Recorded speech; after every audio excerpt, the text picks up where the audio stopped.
পুরো বিশ্বে একটা সংকটময় পরিস্থিতি চলছে।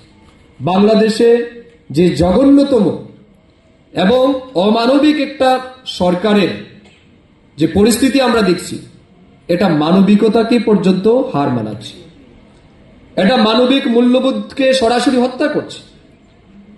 আল কায়দা টেরোরিস্ট আজ বাইরে ঘুরাচ্ছে শান্তির দূত হিসাবে, আর ইসকনের যিনি সেই চিন্ময় কৃষ্ণ প্রভু, জীবনে যিনি তার মুখ দিয়ে কোনো কটুকতা বেরোয়নি, জীবনে যারা হাতে লাঠি পর্যন্ত নেয়নি, সারাক্ষণ কৃষ্ণ নাম করে যারা মানুষের মধ্যে শান্তি সম্প্রীতির বার্তা ছড়ায়, সেই চিন্ময় কৃষ্ণ প্রভু সহ অন্যান্য সাধু সন্তদের নির্মমভাবে অন্যায়ভাবে তাদেরকে মারা হচ্ছে এবং জোরপূর্বক তাদেরকে জেলে পাঠানো হচ্ছে।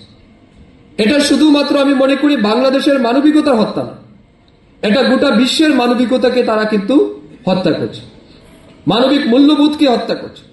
এবং মনে হচ্ছে একটা পশু সমতুল্য সরকার বাংলাদেশকে পরিচালিত করছে। এবং আমরা অত্যন্ত দুঃখিত এবং ব্যথিত। বাংলাদেশের সাথে আমাদের অনেক সম্পর্ক আছে। আমার সেই কবির লাইনটা মনে পড়ছে, মাগো তুমি কোথায় আছো পদ্মা মেঘনার পারে, আঁচল কানি আটকে আছে কাটা তারের ফাঁকে। এই পদ্মা মেঘনার সাথে ভারতবর্ষের অনেক সম্পর্ক আছে। বাংলাদেশের বিখ্যাত লোকশিল্পী করিম, বাংলাদেশের বিখ্যাত গায়ক, তারা আমাদের প্রত্যেকের অন্তরে রয়েছে, কণ্ঠে রয়েছে। বাংলাদেশের কৃষ্টি সংস্কৃতি ঐতিহ্য পরম্পরা আমাদের রাজ্যের মানুষ ফলো করে, কারণ একসময় এরা অনেকেই পারসিকিউটেড হয়ে অত্যাচারিত হয়ে এই রাজ্যে এসেছে, কেউ বাংলাদেশ, কেউ পশ্চিমবঙ্গ, কেউ আসামে এসেছে।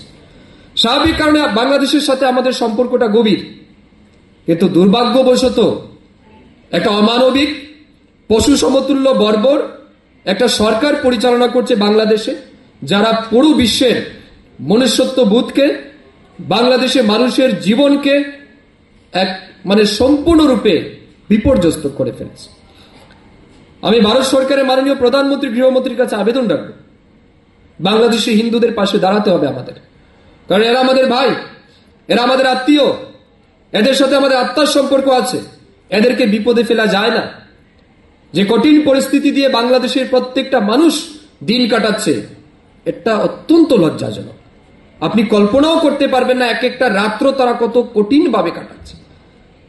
কারো সম্পত্তি লুট করছে, কারো টাকা পয়সা নিয়ে যাচ্ছে, জমি দখল করছে, ঠিক আছে, তারা মেনে নিচ্ছে, কিন্তু তাদের মেয়েদেরকে, স্ত্রীদেরকে তাদের সামনে তুলে এনে 10 জন 15 জন জিহাদি কট্টরপন্থীরা দর্শন করছে, মেরে ফেলছে।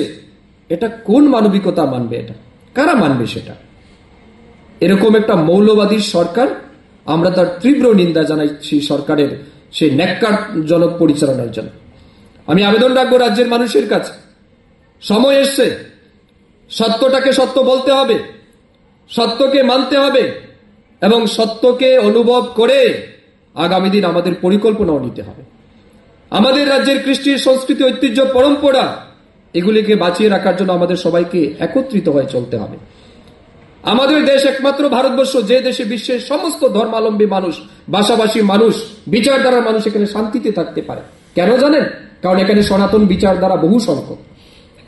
একমাত্র বিচারধারা সনাতন বিচারধারা, যে বিচারধারা বলে সর্বে ভবন্তু সুখিনঃ, সর্বে সন্তু নিরাময়া, সর্বে ভদ্রাণি পশ্যন্তু মা কশ্চিৎ দুঃখ ভাগ্যতে। আমাদের বিচারধারা একমাত্র বিচারধারা, যে বিচারধারা বিশ্বের সমস্ত মানুষের মঙ্গলময় জীবন কামনা করে। তাই তো আমরা বলি বসুধৈব কুটুম্বকম, এই বিশ্বের সমস্ত মানুষ এক পরিবার, যার কারণে এখানে সমস্ত মানুষ শান্তিতে থাকতে পারে।